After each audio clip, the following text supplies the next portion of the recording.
wrote away our rights. But it's late at night, you're eating gummy bites and your J's are a light. How the fuck you all suck the fucking meaning out of right and wrong? It was inevitable you were gonna make me write this fucking song. It's like you're arguing from your very own kingdom on the clouds. The rest of us are in good here with our boots on the ground. You think we're down here missing the forest for the trees, but we're just trying to avoid getting caught up at the net. Your forests don't actually mean much when you talk so far above them. You miss the facts on the ground and don't know how to overcome them. You're light years away and 13 billion years behind, but tomorrow we'll be stuck here in a crystal fascist mind. Zoom out higher, fuck that, look around below. History's not a parable, it's a warning that we know. When the boots start marching on your freedom and we'll be in power, we'll ignore your fucking agency and leave you bleeding. Morality is objective, objective, reactive, protective. After all the word salad, it's probably just reflexive. You adorn us with thesaurus words that bore us to death. New rabbit trail appears and you grab it like a habit on that. Now we're so far past the original path, blasting out into the vast. Semitic etymology, erratic ontology, systematic cosmology, romantic ideology, pedantic mythology, frantic epistemology, erratic terminology, making problematic toxicology into a frantic pathology.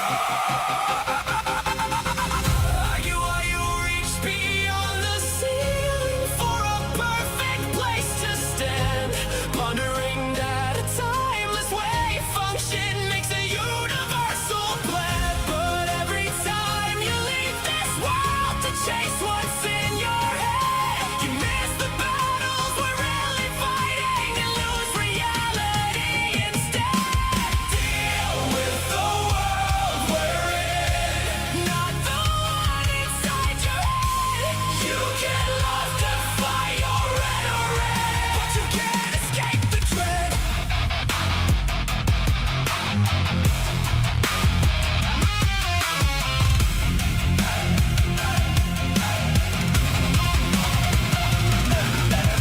Every conversation spirals into lexical gymnastics, twisting every honest question with metaphysical mechanics. Consequence ain't coming from light years away, it'll come from the choices that we make every single day.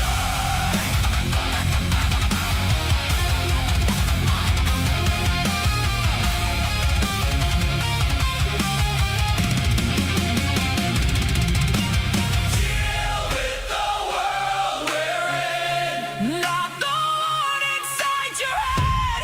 You can love, defy your rhetoric, but you can't escape the dread.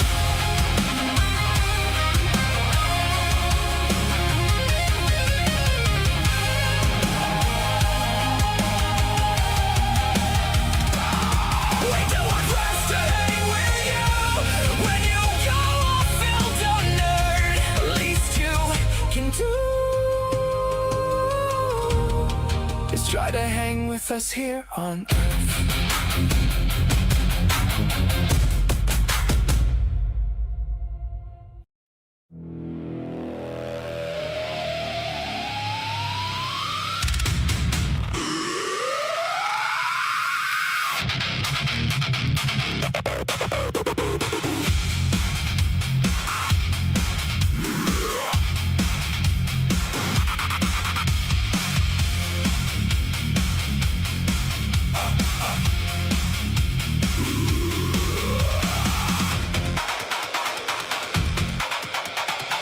You talk in circles, but it's worse than that.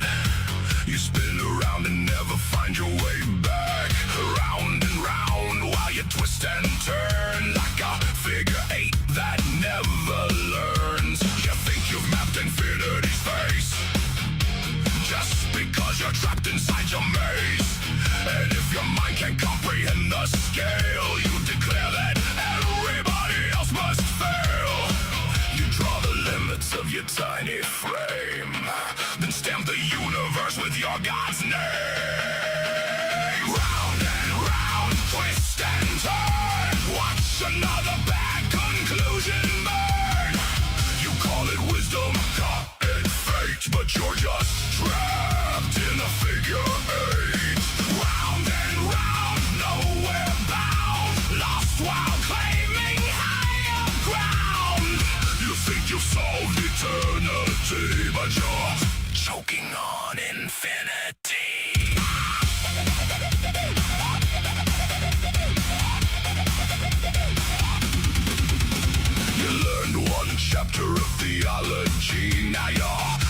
lecturing on cosmology, dismissing every paper that they write, like decades of research can't survive your insight. You say the experts got it wrong somehow, that you've got all the answers figured out.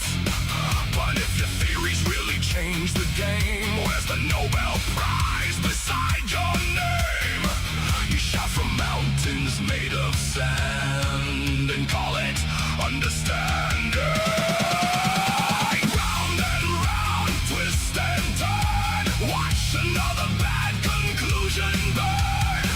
You call it wisdom, call it fate, but you're just trapped in a figure eight. Round and round, nowhere bound, lost while claiming higher ground.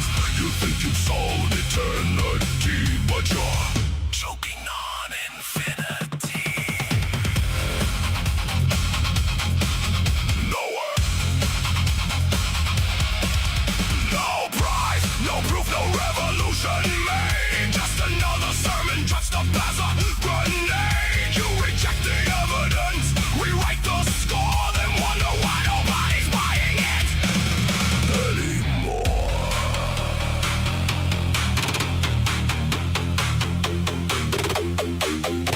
You cry about evolution every day, 'cause you need to feel you're built a special way, a soul that lasts forever after death, a cosmic guarantee with every breath. You'd rather trust a tale that's centuries old, a man from dirt and a rib turned whole, then scream, why are there still monkeys from the crowd, while screeching like one twice as loud.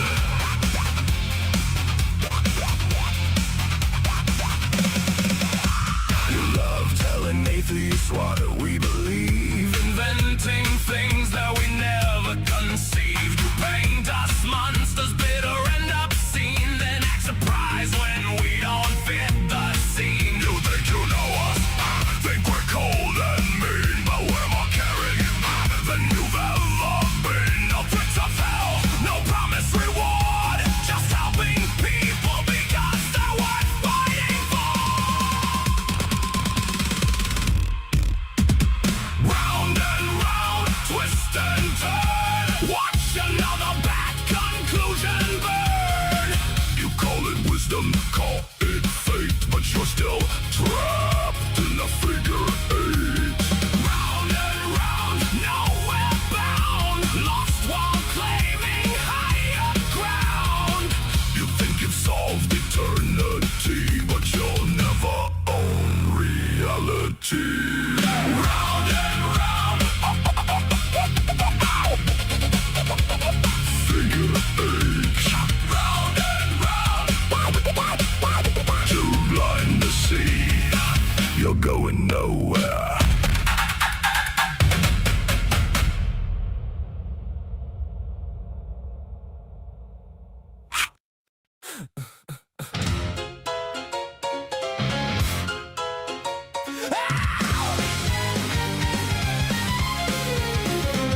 You dress up doubt in velvet robes, throw dead men's quotes like holy stones, name drop Plato and wave your hands like a mystery will make us understand. You sell transcendence cheap online with cherry-picked and twisted lines, a sermon built from smoke and mirrors, preaching louder 'cause the truth gets nearer. You claim spirituality, philosophy and historicity, but all you got is sophistry. We don't believe your silly fairy tales, but we're ready to talk about it if you want to. We'll even fight about it if you need to. So light the match, strike up the choir, turn your doubt into wildfire. We're dancing on the altar rails tonight. You call it faith, we call it theater, cheap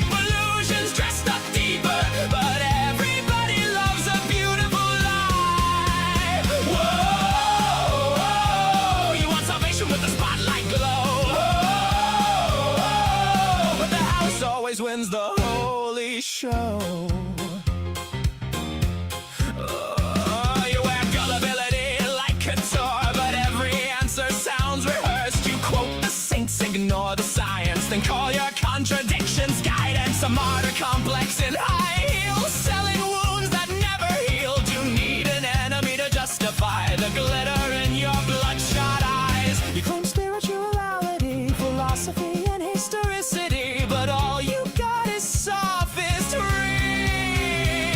We don't believe your silly fairy tales, but we're ready to talk about it if you want to. We'll even fight about it if you need to. So light the match, strike up the choir, turn your doubt into wildfire. We're dancing on the altar rails tonight. You call it faith, we call it theater, cheap illusions dressed up deeper, but everybody loves a beautiful lie.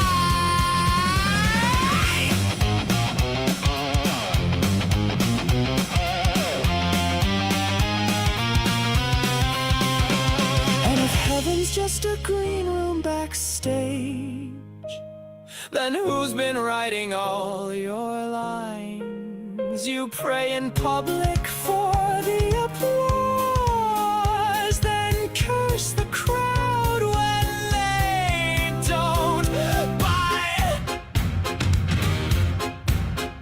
By the way, darling, not sure if you know this, but we absolutely noticed that your family values venom has infected your whole system now. It's dripping on your ballots, making every vote a weapon. Your blind faith inspired prayers are now our Christo-fascist nightmares.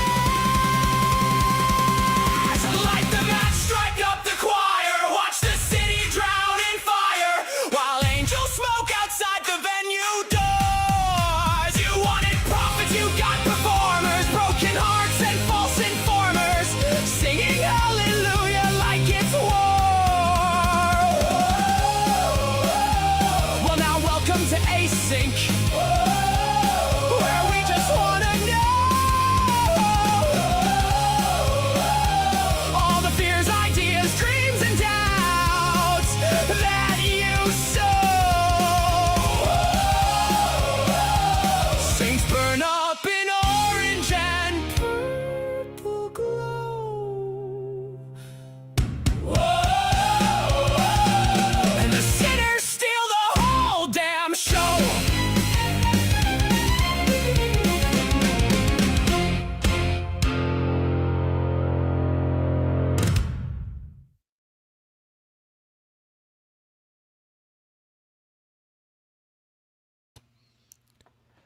Good evening, everyone. You're tuned into Async. I'm Arpy. I'm Nectu. And I am Necessary Gretchen. All hail the necessary Gretchen. Mm-hmm. The mug. Now, how's everyone doing tonight? Can't complain. It was really hot today. You can complain about Yeah, that, it was. right? It sucks Hot here, everywhere. man. The whole world is on fire. Well, the whole northern hemisphere. Yep, it's just going to keep getting worse. Yay. But the climate's always changing, you see. You know, the weather. It's just It's weather. 86. It's 86 degrees here right now 73. at 10 o'clock. But with humidity, it's still like 94 or something. No, I'm just kidding. I don't know what it is. Yeah, humidity. I mean, I know it's been rough. I know everybody rolls their eyes when, California complains about humidity. But, Humidity sucks no matter where you are.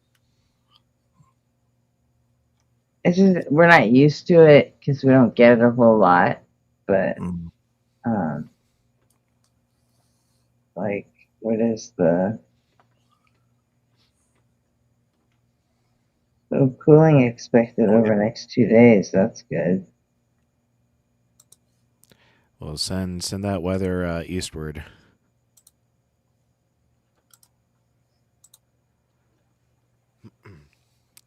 Well, should we say hello to all of our friends in chat? Yeah, absolutely. Alrighty. Well, tonight looks like we got Slug Racer taking back first. Way to go. And then followed up by JR. We've also got Yes Will from Brittany in chat, that Opal guy, Chrissy, and Jackie. Good to see you, Jackie. Primordial Puggles, Professor Hizzle. Even Goldie is showing up early. Hey there, Golden Arm. And Not the Bible Jason. Good to see you, buddy. Evan Porter. And yeah, I think that's everyone so far. Thanks for showing up early. Hope you enjoyed the intro songs. And yeah, Yeah. we can start pulling up some clips. Nectu, you mentioned you wanted to Yeah, I want to start with Ian. Yeah, there was 2 good calls on Ian's today. Opal's mentioning the second one. The first one was that one I sent the screenshot of. The second one is the very last call Ian took of the day, where this 58-year-old guy just went, straight crash. He just called in, came in hot, swinging like a madman. And then that's the way the whole call went. Like, it was really good, but at times it's hard to listen to because Ian will never use the mute button. I think it should be used on people like that, but it's just not Ian's style. But it was one of the epic crash outs, so it's good. But I want to start with the guest's name is PROD. Then there's a space, and it's YRSCI. It says he's a deist. It's kind of got an anticlimactic ending because I didn't expect Ian to just drop the call where he did. Mm-hmm. But it was still a really good call up to that point. The crash out is still Epic. Yeah, it's still worth it. Okay. I thought it was towards the beginning. Was it before the Marathon Kelsey call? Yeah, I think so. I think it's towards, because that's the last one. That Strout one was the. As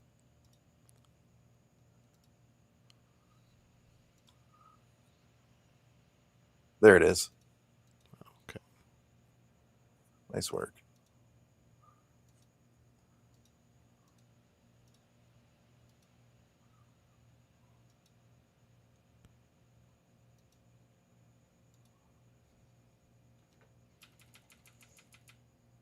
That football factory Muslim chick was pretty good too. She's called in before.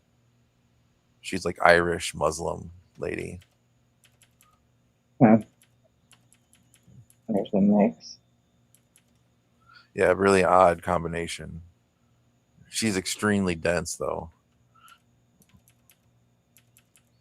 Okay, I think I finally found the beginning. All right. Let's dive in. I don't really remember this call too much. Did you watch it? I had the stream on, but like RP Junior just required more handling today. He's getting a lot more mobile and getting into things that he shouldn't be getting into. Like he's discovering cords plugged into the wall. Oh gosh. Yeah. So I can imagine. Yeah. All right, let's dive in. Right? Like, we might say that Dr. Blitz is like a super intelligent being, but I don't think that's, I don't think Dr. Blitz is God. I don't think that the descriptive factor works there because, if we take the case that do hypothetically go into successive function, it only goes into successive function if and only if it's to be the case that is metaphorical. And just given within a biconditional there, the biconditional will obviously reject such partition that you're presenting. So it would be the case. There's no fucking. Well, you gotta be joking, dude. This is like trolling. Wait, you think no. This is like Clark levels. Yeah, you're like literally gibberating, like unironically gibberating. The biconditional of the metaphor, and it's going to be true in virtue of the function, the biconditional function that goes one-to-one onto from the relata between the word itself and the meaning of the word. It's going to be one-to-one. If it seems like I'm jargoning, then that is my fault. I'm always willing. This is a joke. I was just saying that Ian knows. I was just saying that Ian know. Now I know Ian knows what he sounds like to other people. It's pretty blatant, right? It's like genuine gibberish. Well, no, I'm not trying to gibberate. I mean, you actually just learn this in any classical book that you read, or you actually learn these terms in books, and it's just not jargon. Like, it's not sophisticated at all. But like I you said, learn I mean, jargon in books, by the way. I said it's not sophisticated, so it isn't jargon. What are you talking about? That's a category area number one. But just no, jargon is just something that's going to be like niche or unique to a specific if you area. want, I'm always willing to reduce the terms, people. and when I just reduce these terms, it'll be the case that I don't have to use such sophisticated words, which you actually learn in your average book. But that's perfectly fine. What I said was that we could just, have. It was funny because like towards the end, when he starts talking, it almost sounds like somebody in the vertical chat was. We call him a mumble rapper, but it really does sound like that at times because he talks so fast, and then like just like a rhythm and a cadence to his speech. And I don't know. At times, like I was just giggling through the whole call, but we can go. Me reduce these terms if you think it makes it any better, which I did, by the way. I literally gave you the formula for the biconditional just to present what I even mean. So let's actually just get this. Let me go ahead and write this all down. We'll get it put on the notepad. Yes, sir. So what do we got? Exactly, What's the biconditional? The biconditional is if and only if. Yeah, I know what a biconditional is, but what was the biconditional? Okay, yeah, the biconditional is that Dr. Blitz would be God if and only if it's in a metaphorical sense. Dr. Blitz would be God. Biconditional. It's in a metaphorical sense, but your definition of God was an extremely intelligent being, something like that. Yeah, no, it was super. But if you think those things super intelligent being. Oh, yeah. Super intelligent being. So okay, yes, if Dr. Blitz is a super intelligent being, then we would say Dr. Blitz is God. Well, okay, no, because again, this is why I said this was the biconditional applied, given within the metaphorical sense there. And this is just to say that hypothetically, if this do happen to go in a successive function, then it will be the case that we don't take this as literal as a descriptive factor describing this God property or this God-like being. And that's all I'm simply saying there. So what I'm saying is that you're committing a category error and you're trying to use some sort of metaphorical sense in relation to the statement, but I don't think that is attacking anything. And I think that's just really bad on your end.